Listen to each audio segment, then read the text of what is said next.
I'm focused on his spirit cause it keeps me from his fire. The Holy Ghost is with me, so my fear I leave behind. My sins were all diminished when he took that breath and died. And if you think I'ma give up on my God, the devil is a lie.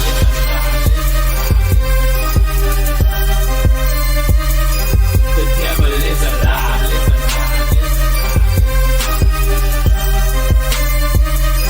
The devil is a lie.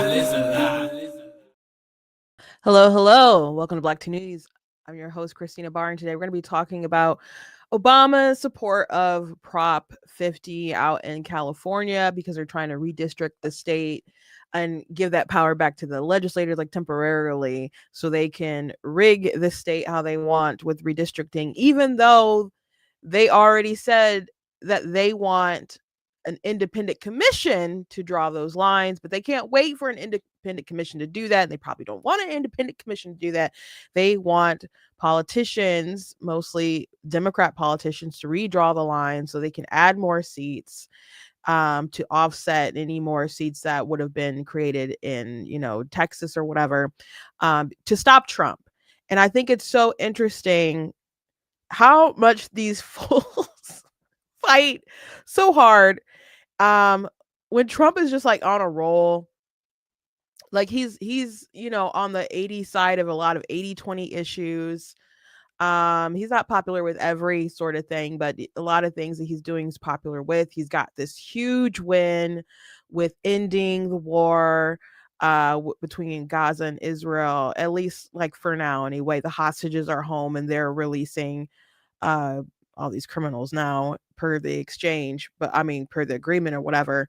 And then Israel's gonna, bomb Hamas tunnels and stuff. And I don't know how much they're gonna do about actually getting rid of their weapons because they're actually killing people right now. Hamas is executing civilians. You don't see a lot of blue sky libs talking about that, but they want to go after Trump after he's had this huge victory, and they just look like fools. Obama looks like a fool. Bernie Sanders, AOC, they look like fools with their No King's Day rhetoric. And these people try to stop this man, and he's done one of the greatest things that's like ever been done. So I also want to talk about Letitia James and her scandal. I don't think we've really covered it, at least not on these lives too much, but she's wrapped up and was charged for fraud as far as um property fraud and stuff. And I don't understand why you would go after Trump so hard knowing that you weren't on the up and about stuff. But there's a news story that she was housing a niece that had some issues with the law, and they were like in her residence. So that's making the waves right now. So we'll be talking about those things and more. But before we jump into everything, I want to encourage you guys to go to blacktnews.com, check out different content on the website, different articles, videos, etc. If you like what I do here, please consider leaving a donation on the website because it does cost to stream, run my site, all that good stuff. So you guys can support. I very much appreciate it and appreciate all of you as well. You guys can also do stars. You guys, if you're on Facebook, or super chats or stickers if you're watching on YouTube. But the best way to support is to go right to the website. You guys can also check out different merch that's available on the website as well, different shirts. And I do have different books that you guys can also check out if you go to blacktnews.com. I have 2 nonfiction books, like, of course, Guys Blatantly Against Abortion and Slay Your Fear, How to Overcome a Spirit of Fear. And I'm still going through like Ali Stuckey's Jubilee video. I did see all of her abortion segment and some things that were addressed. I'm not surprised. People brought up life starts at first breath. People brought up, Exodus, I think 21, where 2 men are fighting and they accidentally like harm a pregnant woman. If there's no further harm, then you just pay a fine. But if there is harm, then it's like eye for eye, life for life, or whatever. So, and they also brought up numbers. I say numbers 5 and 11, but they brought up some things that are typical from people that I addressed in my book thoroughly.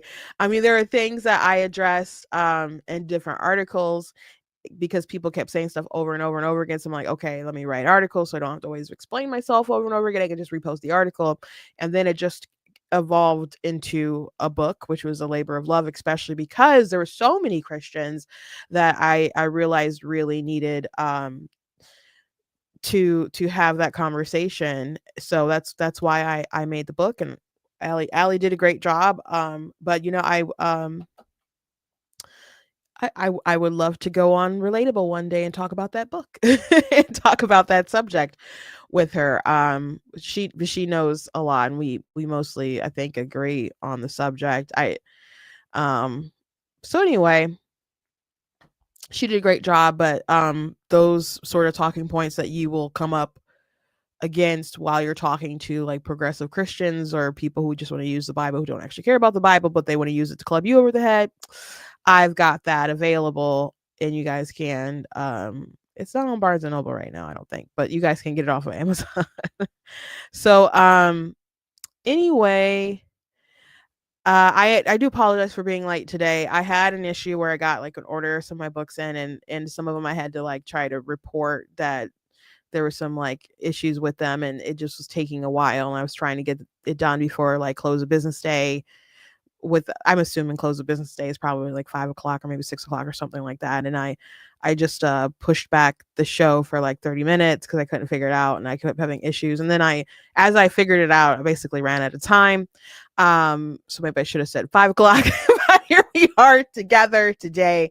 That was the issue. So I thank you for your patience, and I do apologize for starting late.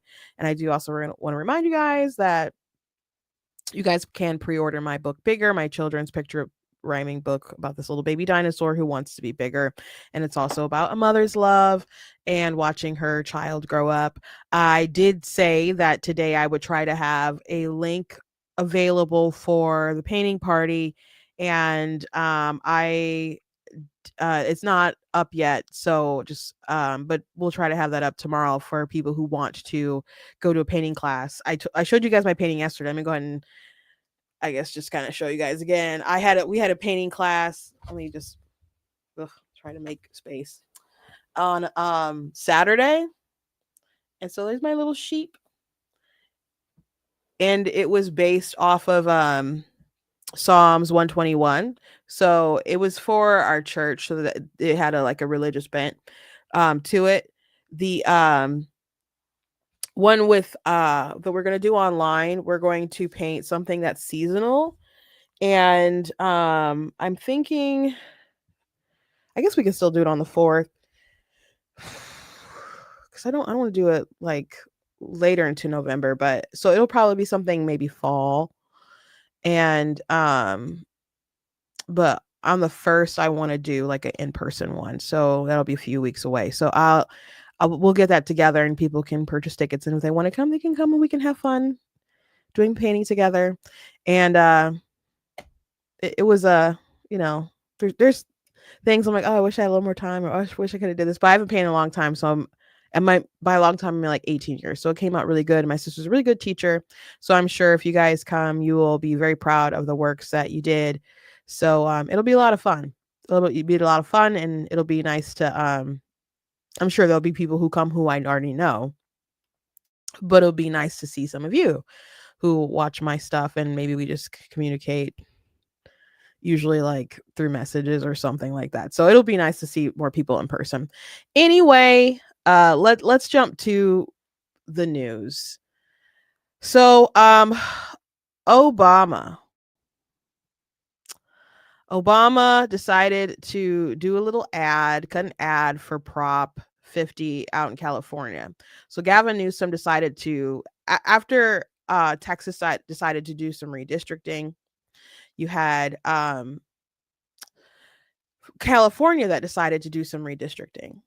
Now, California decided to put redistricting, they took it out of the hands of the legislators and put it in the hands of a commission that's supposed to be, nonpartisan or bipartisan, but like it's independent. I'm assuming it's like the one that's in Michigan, where there's Republicans and Democrats and independents on it.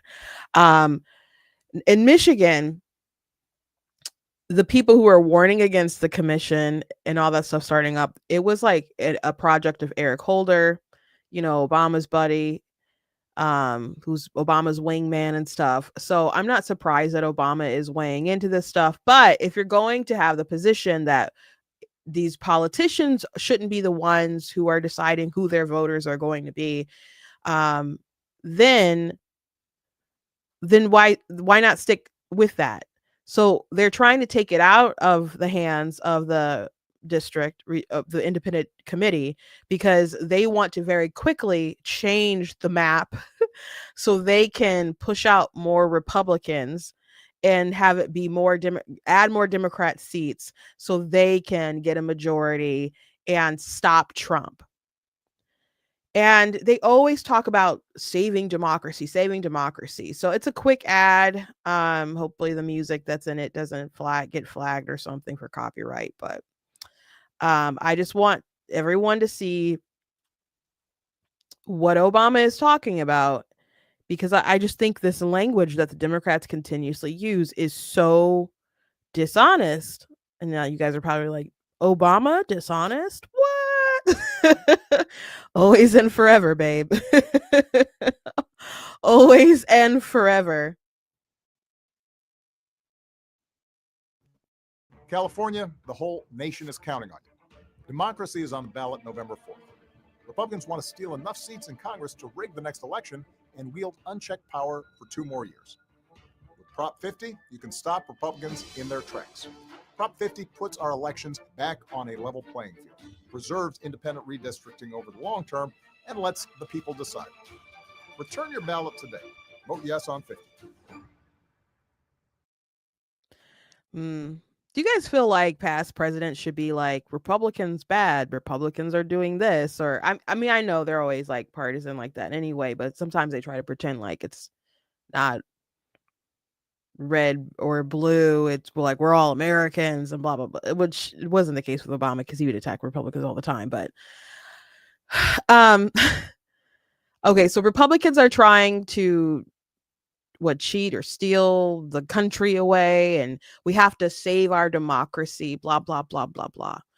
Okay, so California decided through democratic rule, their vote, that they wanted to redistrict. And I guess this is up for a vote too, right? So they can decide if they want to just throw that out the window for the sake. But the argument was that that legislators shouldn't be drawing the lines of the district and actually picking their voters like that. It should be like an independent commission that are deciding to do what's best for the people based off of various reasons or whatever.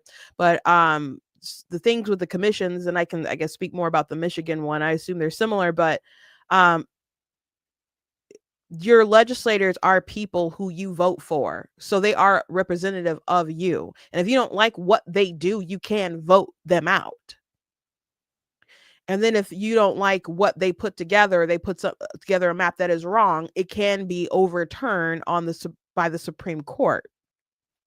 So there are checks and balances, whether you like how the map or whatever is going one way or another. But to take it out of those hands of and put in the independent commissions who say they're independent, like, are your independents really independent? So there's always kind of issues. But it's just funny that they wanted this so bad, and now they're like, oh, we gotta get rid of that so we can go rig the game, So this tweet, someone had retweeted Obama, and said, "You mean to tell me that Obama will completely reverse a long-held position that he condescendingly preached to the American people about for decades when he thinks it will result in more power for his party?" And they have that gif of Trump going, "Wow, I didn't know that. You're telling me that for the first time." No, Obama is extremely hypocritical, extremely calculating, but he's a hypocrite for sure. So democracy was on the ballot. We're not a democracy. I know you guys are probably screaming like, we're not a democracy, Christina. I know I know we're not. The people decided that Donald Trump should win. That's what happened. The people voted for Donald Trump. I know they don't like it. And there's all these, oh, Donald Trump, oh my gosh. The people decided that they wanted him. And Joe Biden got pushed out. He shouldn't have ran again. Like, let's just be frank. I saw a compilation video, and I had put it on one of my videos of Biden talking about the COVID vaccine and stuff in 2020. And he looked like a glossy kind of sick monster being, but he still looked a heck of a lot better and could talk a heck of a lot better even back then than he can today. But they pushed Biden out. He shouldn't have ran again, but they pushed Biden out. And from my understanding, Obama had a hand in that and whatever. And they, Kamala was the person who stepped up or whatever. And she was terrible. And she lost every swing state. The only like gains that she made was like in super rich, white affluent areas. Okay. And Trump did well. He did better with Black Americans, particularly Black men. He did better with the youth. Those numbers are really good for him. Hispanic voters, they don't like, a lot of this woke social issues that the Democrats push. But they also, if you come over to this country legally, they don't like all this illegal immigration stuff. They don't. And the Democrats find themselves on the 20 side of 80-20 issues. People are like over this trans stuff, and they're still pushing this. In Michigan, I heard like, they're pushing like the transgender stuff.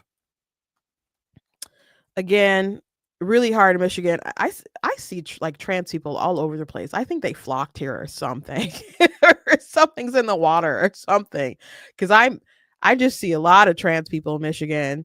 But I know like they kind of, after the parental rights and education bill in Florida and like some of these laws on the books about like transgender care banning, Michigan tried to like present itself like, hey, you guys can come here. So I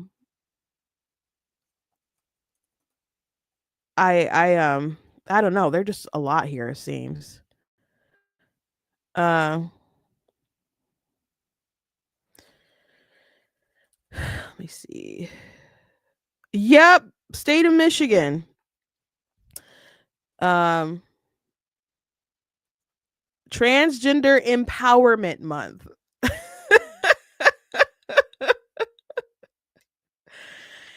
Oh boy. This is from her office, Governor Gretchen Whitmer, October 2025, Transgender Empowerment Month. Whereas Michigan is home to approximately 311,400 LGBTQ plus lesbian, gay, bisexual, transgender, and queer adults. 32,900 of whom identify as transgender, and 61,200 LGBTQ plus youth ages 13 to 17, whom 3,950 identify as transgender. And whereas Michigan's LGBTQ plus residents contribute to the fabric of our society, hold positions in every sector of our economy, and live in every corner of our state. And whereas Michigan has been the forefront of advancing civil rights for LGBTQ plus people, beginning with the nation's first non-discrimination ordinance passed in 1972 in East Lansing, and then the nation's first civil rights commission to independently recognize that discrimination because of sex includes sexual orientation and gender identity in 2018, and whereas et cetera.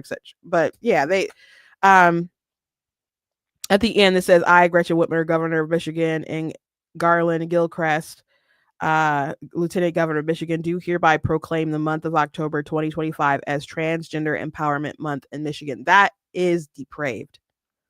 Morally depraved. Morally depraved.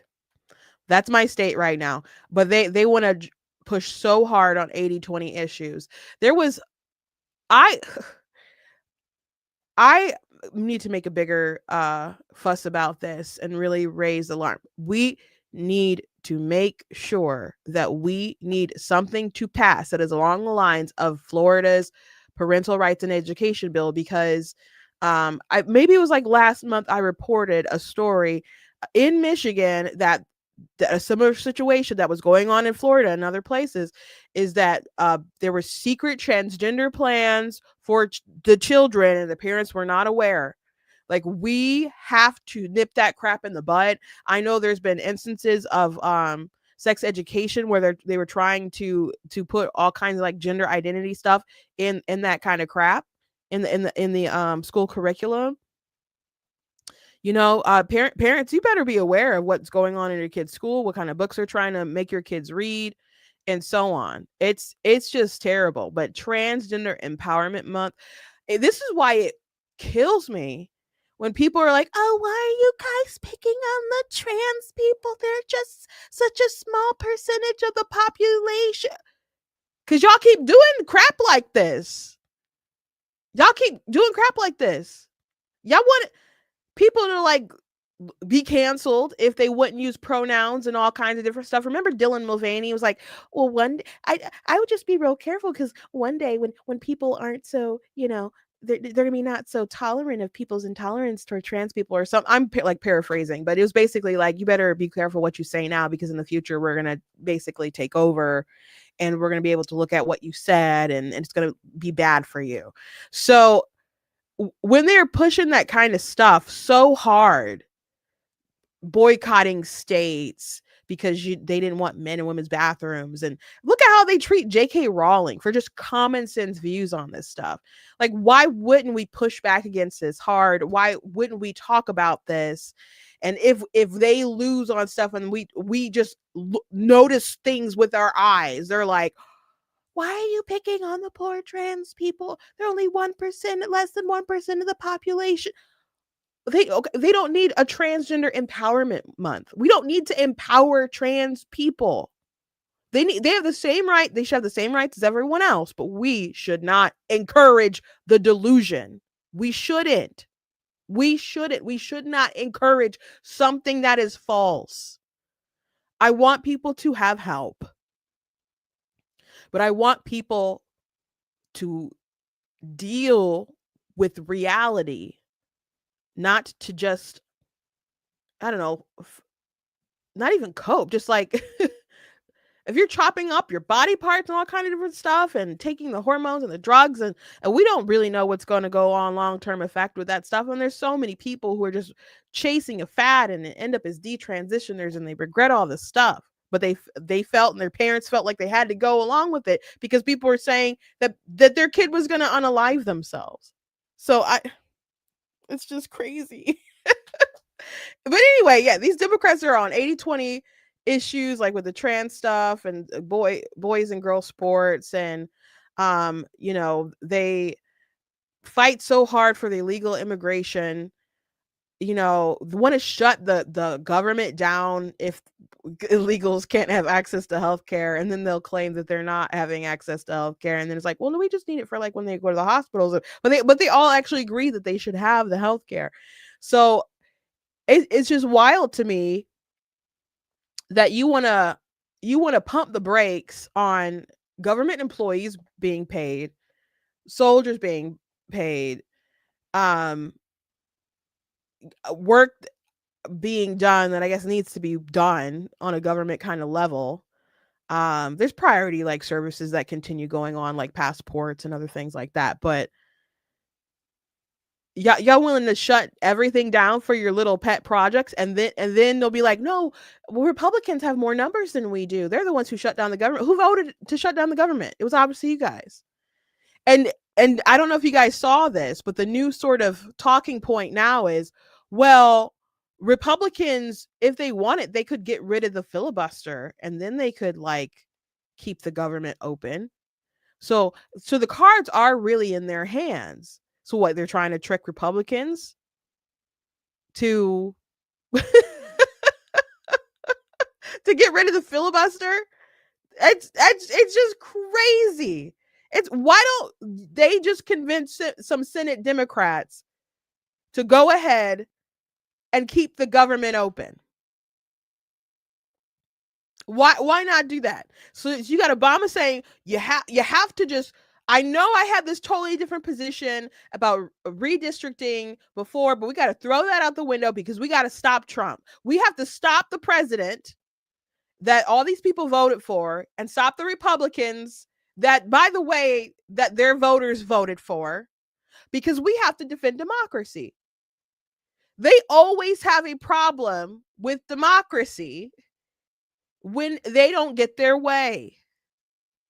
Republicans aren't like this. I mean, Trump is like, I hate to lose or whatever, and won't even admit that he loses. But like Republicans, like it would be like, and this is kind of annoying about it. Like, oh, it seemed like they didn't care about winning that much to me. It was like, oh, we kind of want to win, but I'll look at it next time. Democrats are like, screw that. They are ticked off when they are not in power. And so they're doing everything they can to stop the man who just brought like peace to the Middle East, who got this hostage deal done. And Trump was they were asking him about how this all came about. And he said, well, we couldn't have really got it done until we took out that nuclear facility, because when you got a nuke over your heads, you know, that's a problem. So them continuing to dismantle their enemies in the region helped build up Israel and diminish Hamas to the point where they would return the hostages. So the ignorance of Biden, the ignorance of Kamala Harris, the ignorance of what would have been Obama and Ben Rhodes, who I believe was nicknamed as, I believe it was Ben Rhodes, whose nickname among Obama staffers was Hamas because he was so anti-Israel. They couldn't have got it done. And people are mad because Trump didn't get the Nobel Peace Prize. From my understanding, I think they nominate people earlier than that anyway. So I don't think he could have gotten it. But I don't think they would have gave it to him anyway. But he did an incredible thing that's worthy of a Nobel Peace Prize. And the recipient actually dedicated it to him. So there's that. But I was thinking about earlier today, I'm like, this is the man that they impeached twice. The man they impeached twice. And I thought the first impeachment was insane and was very corrupt against Donald Trump. And the second one was a waste of time. And it was just, I don't know, out of spite. And I can understand people wanting to impeach him after January 6th. And I can even understand like Peter Meyer and other people voting for it. They were in a, you know, all those people coming into the Capitol. They felt like their lives were in danger and stuff, and that he incited it or whatever. But it happened so fast. But there were things that were reported in the impeachment process that weren't true. So he didn't get what I believed was really true, a due process, because they had to rush everything so fast. But of course, they, you know, it was unsuccessful. They tried to put this man in jail. They cooked up some stupid ghetto rigged law crime with the hush money scandal thing, and now he's a felon. We have a felon president, not because he's deserving of that. I thought there were other court cases that would have given him more trouble, like if the one in Atlanta, like I didn't feel like they really had him dead to rights with that scandal. But I thought that if they put it on TV and they went through all that stuff, it would have revealed some behaviors that were unbecoming and probably would have harmed him in the election. But of course, that all fell apart. I thought the Florida case, which would have been like his friendliest jury, was actually where maybe that would have given him the most trouble legally, but that didn't go their way either. And the only thing they had was a stupid thing in New York, and he got convicted because it's New York. It's not a justice thing. Donald Trump can't find justice in New York, I guess. And now he's a felon. They did all these things to stop this man who did something that Obama couldn't do, that Biden couldn't do, and Kamala Harris couldn't do. It just seems so small. You know? It seems so small of all these people. Obama, he just needs to go somewhere and just shut up and sit down. Um, I never liked Obama. I know a lot of Republicans are like, well, I don't like his policies, but I like Obama. Like, I never liked Obama. I still don't like Obama. I don't. And by the way, I don't think anybody cares that much about. I mean, there are people who care about the shutdown, and if it's going to impact people, there's people who's going to be laid off, etc. But one, Democrats were complaining because Trump was finding a way to like pay the troops in another kind of way, and Mike Johnson, the speaker, like dared Democrats to sue President Trump to stop the payment of the troops, and it was like, I don't know if they're going to walk into this trap. It's a bad trap to walk into, man. Look, my understanding of this is they have every right to move the funds around, duly appropriated dollars from Congress to the Department of Defense. There were some R&D accounts that had not been spent, and that's my understanding is that's the money that's being used to pay the troops right now. If the Democrats want to go to court and challenge troops being paid, bring it, okay? I'm grateful for a commander-in-chief who understands the priorities of the country, the necessity of national defense, and the urgency that we all feel and have voted for 8 times. Republicans have voted in Congress 8 times now between House and Senate to fund the troops and pay federal workers in all these essential jobs and agencies because we understand the necessity of that. Meanwhile, the Democrats voted 8 times to block their paychecks. I'm grateful we have a president who is willing to step up and do the right thing. Thank y'all so much. Yeah, so fall into that trap if they want to, but it's just so ridiculous that the Democrats are the ones who are holding it up, who are keeping the government shut down, and you have Bernie Sanders and AOC like about to like continue on with the No Kings protest. It's so stupid. It's so stupid. It's so dumb. Like, and has Bernie like really said much about like everybody coming home, like the hostages and stuff? I'm not sure.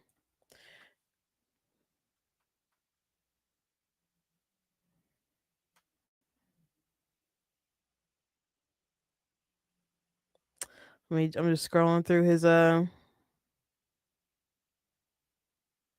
he's having a town hall tomorrow to talk about healthcare, which by the way, the healthcare system that we have is Obamacare.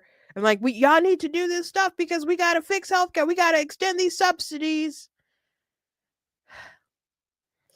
Obamacare was always like meant to fail. Like that was my understanding of like Obamacare when they were passing it. Like that was like the at least a conspiracy or whatever that the Republicans were throwing out there, that Obamacare is meant to fail, and when it fails they're going to have to be like, oh, we just want universal health care. Like that, it was supposed to eventually evolve into that's what would the like at least the talking points were. But what we were sold on Obamacare obviously wasn't true. And Obama was going around saying, if you like your doctor, you can keep your doctor. And that was a lie. If you like your plan, you can keep your plan, which that was a lie. And the prices of this, like the healthcare, like skyrocketed like right before Donald Trump won in 2016. Like that was a big talking point, like the premiums going up, that helped to also propel him into victory. It was very close, Donald Trump's election. It was very close between him and Hillary, just like 10,000 votes here, like 10,000 votes in Michigan, and, around those numbers and like a few other states. So any little thing like made the difference. And Obamacare, I'm like, they got rid of the mandate, which is good because if you're unfamiliar, I don't know how old everyone is watching. I think my audience is at least my age or higher usually. I don't know how many younger kids. If it's on TikTok, people might not understand this, but when Obamacare was passed, there was a mandate that if you did not have health care insurance, you had to pay a fine because they wanted everyone to pay like into it and stuff. And the basically the young are paying for the elderly. It's kind of like a pyramid scheme. And so they wanted everybody involved, so you had to have health care, and if you didn't have health care, you had to pay a fine, which I think is egregious because you're basically, it's not like you're paying to use a service at the point, you're just like paying to live. and, and if you don't have this particular thing, you get fined. It's great. Like if you want to drive a car, you may think this is wrong or whatever, but you have to pay for certain things like your registration. You have to pay to have car insurance to go out on the road. But in order to be able to do that and function in society and share the roads and be safe, and in case something happens and you crash into somebody, you got to accept that, yes, you have to pay for these things, and you have to also pay for your car insurance. Okay. But that's different than you paying for your health insurance. And if you don't have your health insurance, then you get fined. Because there's people who like never go to the hospital. Maybe people ought to go to the doctor here or there, to just get checkups and whatnot. But if you don't have money and you're like, oh, I'm just not gonna go, I guess, you would still get paid a fine. And the fine was set to go to increase like throughout the years. So that was challenged in court. And the Supreme Court, I would say, made the wrong decision. Thank you, Justice Roberts. But they got away with it by like referring to it like it was a tax.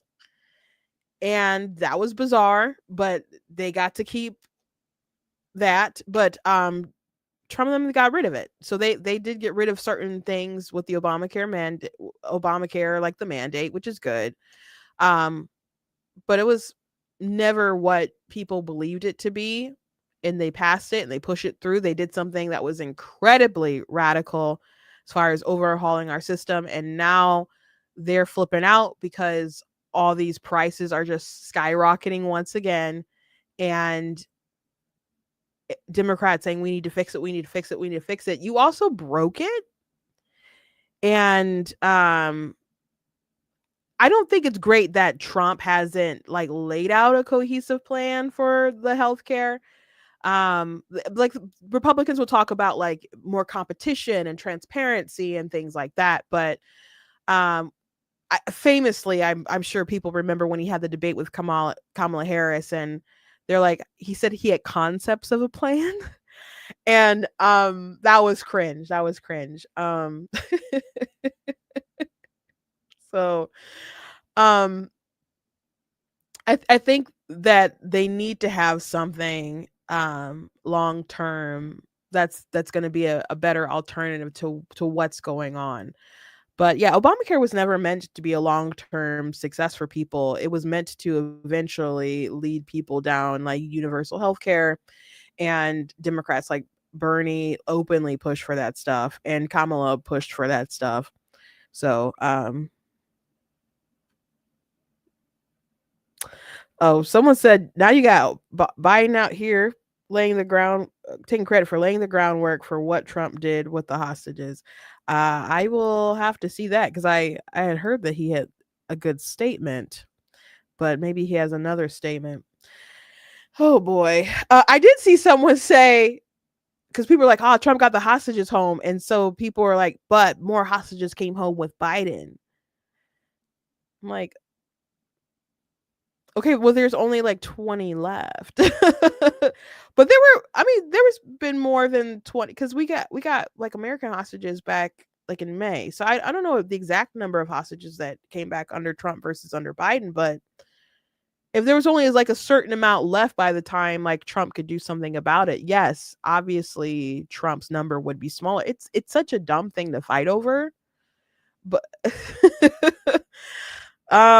if Joe Biden was a better partner for Israel, the conflict could have ended sooner.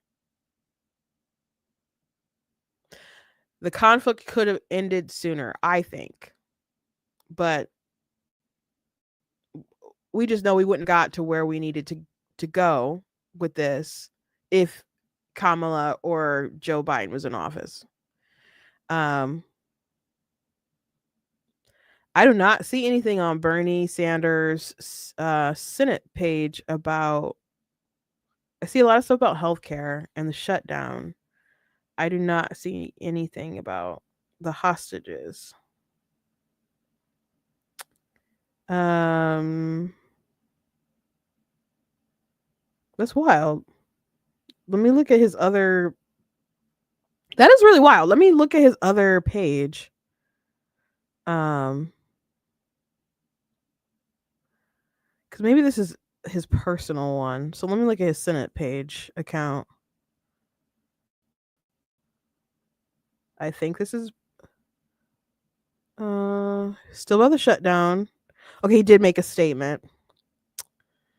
So we welcome the 20 remaining hostages. Hopefully ceasefire holds. He talked about the starvation and malnutrition, which they put in a lot of food. By the way, some of the hostages talked about how they're held by school teachers and folks like that, and they like people bragged about stealing the aid and the food. So I'm not saying that there weren't some people who weren't getting food, because Hamas obviously was stealing it, and then they would make people pay for it and so on. But the starvation was not because of Israel, and all these different groups were sending in food. But if you weren't watching it and getting it directly into the hands of the people, Hamas was taking it. He's talking about the lack of infrastructure in Gaza. But it must be the Palestinians themselves that guide the process and determine their future. To achieve lasting peace, Israel must abandon its current extremist course and move toward genuine two-state solution. No. Basically, you had a two-state solution. Israel had pulled out of Gaza, and they elected Hamas. Hamas didn't care for its people. They used them. They created a system to use their people as human shields while they could hide in their tunnels, their terror tunnels, and have depots in other places in areas where there are civilians. Didn't care about infrastructure, didn't care about any of that stuff. And if there were people who are willing to say something, they were probably killed. And they're killing people now in Gaza.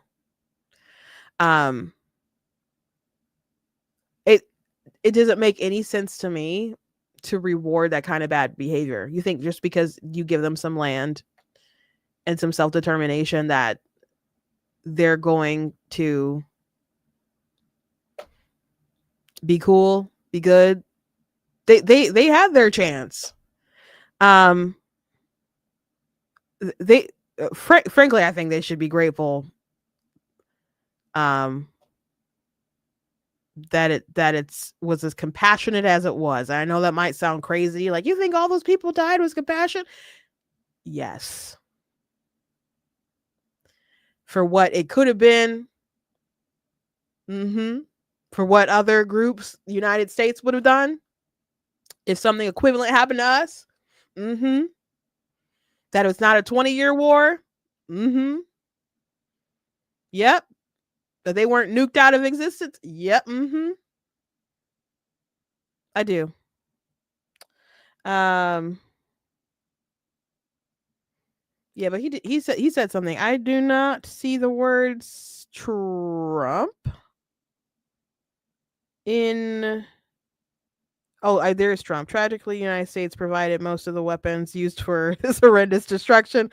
Under Biden and Trump, the United States spent more than $23 billion in taxpayer dollars to support Netanyahu's barbaric campaign. This blanket military support continued despite clear violations of U.S. and international law. This must never happen again.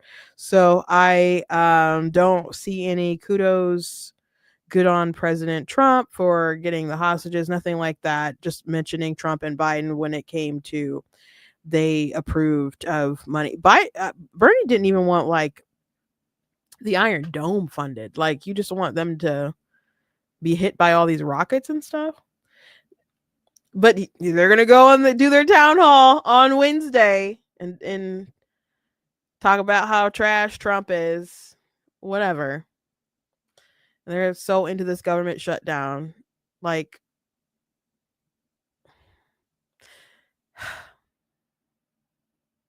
yeah, that's the only thing I see about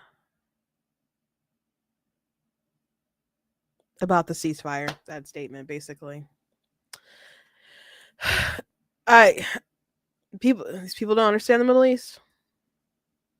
People don't understand the Middle East. Anyway, let's move on to this Letitia James story. I'm going to read an article out of the New York Post. I'm not going to share my screen because sometimes it just kind of like glitches because they have so many ads. But indicted, Letitia James is housing fugitive grandniece in her Virginia home.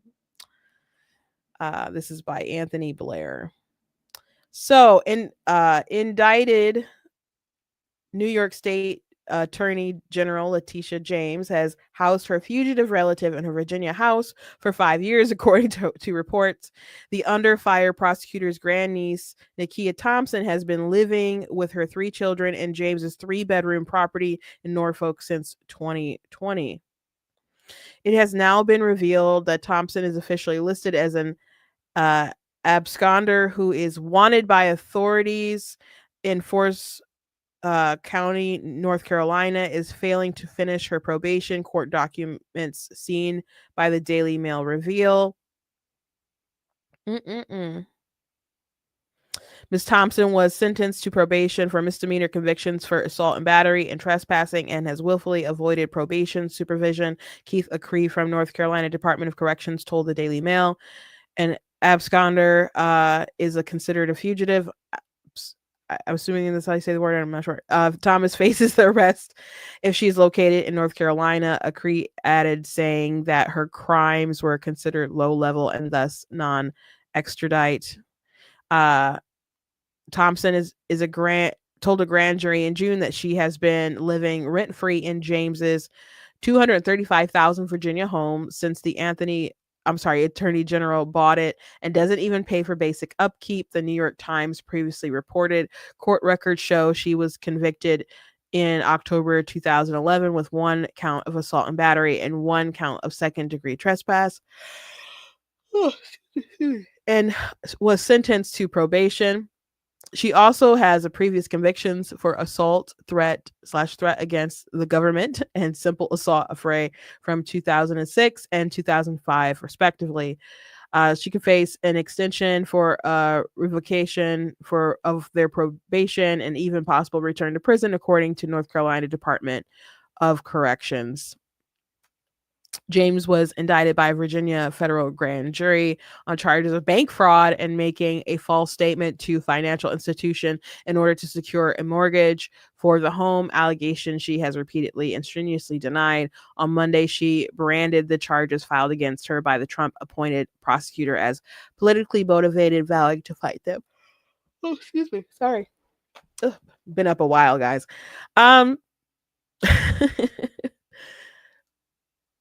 I don't understand why these people, again, would go so hard against Donald Trump if they weren't like squeaky clean. But I guess they just feel like they're going to get away with it so they can do whatever they want to do. So she has tweets about how mortgage fraud or, inflating your value or whatever is a crime against the people. And when it comes to Donald Trump, so the fact that the Trump administration, I'm sure, like searched maybe in order to go after her. I'm not saying it's a great thing that the Trump administration did this, but you can't expect to open this can of worms and for it not to come back on you. And I understand that maybe in the past other Republicans wouldn't have done something like that. Maybe, and Trump wasn't for all this stuff in the first term either. But if you listen to his inauguration speech, and in 2017 versus the one he gave in 2025, they are worlds apart. They are worlds apart. Basically, it was like, you shot at me and you missed. Like, you literally shot at me and you missed. And I'm still here and I didn't forget. So a lot of these folks are tasting their own medicine with a lot of stuff. So I don't know what will happen here. But that's messed up. I assume, I don't know where they'll try this. If it's in, I mean, if it's federal court and it's like a DC court or something, I don't see them like convicting her. If it's a New York jury, I don't see them really convicting her either. People should follow the facts and convict based off of innocence and guilt. You know, when it comes to Trump in certain places, people are so skewed. I just, you know, I'm not holding my breath. I'm not holding my breath with any of this stuff. I'm not. Anyway, that is a show for today. You guys can go to blacktnews.com, check out different content on the website, articles, videos, etc. If you like what I do here, you guys consider leaving a donation on the website because it does cost to stream, run my site, all that good stuff. You guys can support it very much. Appreciate it and appreciate you guys. I would encourage you guys to also check out my book. You guys can pre-order Bigger. It's available on ninjadustpublishing.com. And if you go to blacktnews.com, there's a banner on top of the merchandise page that'll take you to my book website. And but I have a link in the description. If you guys are watching on Facebook, on YouTube, that'll take you to the page where you guys can pre-order Bigger. So I encourage you guys to do that. I'm so excited. I'm so excited to release the book, and the actual release date is the 28th. I know that you guys can, I mean, I would prefer if you bought it straight from my website, but you guys can actually pre-order on Barnes & Noble. I haven't checked if it's on like Books A Million yet. I haven't checked if it populated on Amazon yet. Because the pre-order stuff should populate in Amazon. I just don't know if it's done that yet. I haven't checked, but I know it's on Barnes & Noble for pre-order. But again, I would just encourage people to pre-order off of my site. Anyway, thank you guys for joining me, and I will see you tomorrow.